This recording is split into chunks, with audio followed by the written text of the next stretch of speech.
আসসালামু আলাইকুম বন্ধুরা। ভাবুন তো আপনি ও আপনার পরিবার মিলে কক্সবাজারের নীল সমুদ্রের তীরে হাঁটছেন, বা বন্ধুদের সঙ্গে সুন্দরবনের গহীনে বাঘ দেখছেন, অথবা মেঘে ঢাকা সাজেকে নিজেকে হারিয়ে ফেলেছেন। এটা কি শুধু ঘুরে বেড়ানো? না, এটা পর্যটন বা ট্যুরিজম। এটি একটি বিশাল শিল্প যা আমাদের অর্থনীতি, সংস্কৃতি এবং ভবিষ্যৎকে বদলে দিচ্ছে।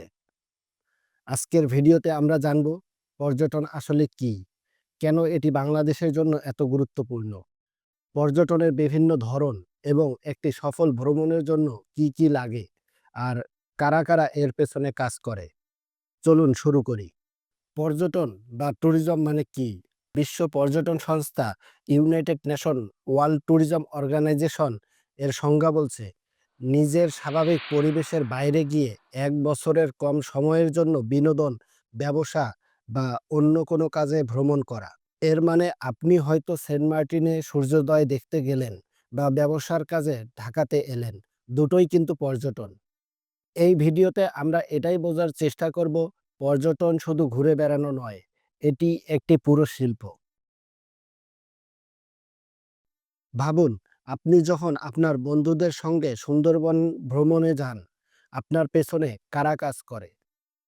আপনার যাত্রাকে সহজ করার জন্য রয়েছে এয়ারলাইন্স এবং পরিবহন ব্যবস্থা, থাকার জন্য হোটেল বা রিসোর্ট। এছাড়াও আছে স্থানীয় দোকানদার ও জনগণ। এই পুরোটা মিলেই তৈরি হয় পর্যটন শিল্প বা ট্যুরিজম ইন্ডাস্ট্রি। আপনি জানলে অবাক হবেন, বাংলাদেশে এই শিল্প প্রায় ২০ লক্ষ মানুষের জন্য কর্মসংস্থান তৈরি করেছে। ২০২৪ সালে এটি আমাদের মোট উৎপাদন বা জিডিপিতে প্রায় ১.০৯ ট্রিলিয়ন টাকা যোগ করেছে। চিন্তা করুন ব্যাপারটা কতটা বড়। বাংলাদেশে পর্যটনের কিন্তু অনেক ধরন রয়েছে। চলুন কয়েকটি প্রধান ধরন দেখে নেই। অবসর বা লেজার ট্যুরিজম, এটা হলো শুধুই আনন্দ বা ছুটি কাটাতে যাওয়া, যেমন আপনি কক্সবাজারে ঘুরতে গেলেন।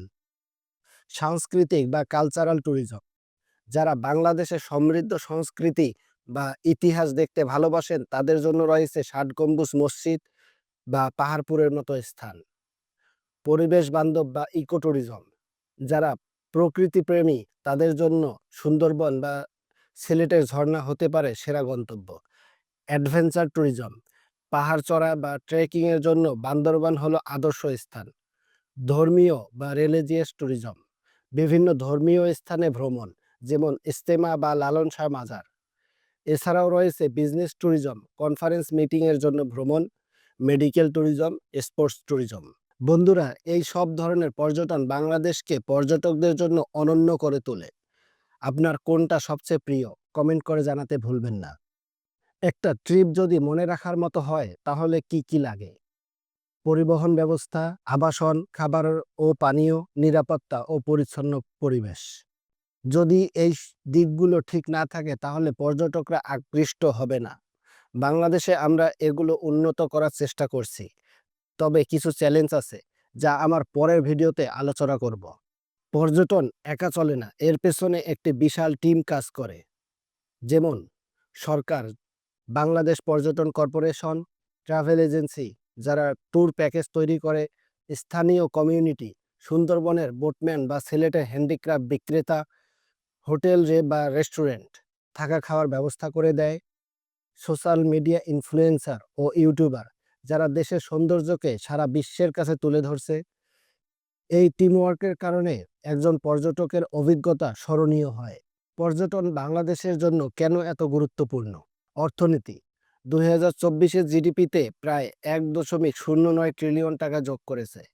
কর্মসংস্থান, প্রায় ২০ লক্ষ মানুষের জীবিকা। সাংস্কৃতিক প্রচার, আমাদের লোকাল ঐতিহ্য ও সংস্কৃতিকে বিশ্বে ছড়িয়ে দেয়। দেশের ভাবমূর্তি, বিদেশিরা বাংলাদেশকে এখন একটি হিডেন জোন বা লুকানো রত্ন হিসেবে চিনছে। উদাহরণ হিসেবে বলা যায়, টুরিস্ট এলাকাগুলো গ্রামের মানুষের ইনকাম বাড়াচ্ছে। তাই পর্যটন শুধু অর্থ নয়, এটি আমাদের গল্পকে বিশ্বের কাছে পৌঁছে দিচ্ছে। তো বন্ধুরা, পর্যটন মানে শুধু ব্যাগ গুছিয়ে ঘুরতে যাওয়া নয়, এটা আমাদের অর্থনীতি, সংস্কৃতি আর বৈশ্বিক ভাবমূর্তির একটা বড় অংশ। বাংলাদেশে এর সম্ভাবনা আকাশচুম্বী। পরের ভিডিওতে আমরা দেখব কিভাবে বাংলাদেশে পর্যটনের যাত্রা শুরু হলো এবং এর প্রধান চ্যালেঞ্জগুলো কি কি। আপনার পছন্দের ট্রাভেল স্পট কোনটি কমেন্টে বলুন, আর সাবস্ক্রাইব করে বেল আইকনটি প্রেস করুন। দেখা হবে পরের ভিডিওতে।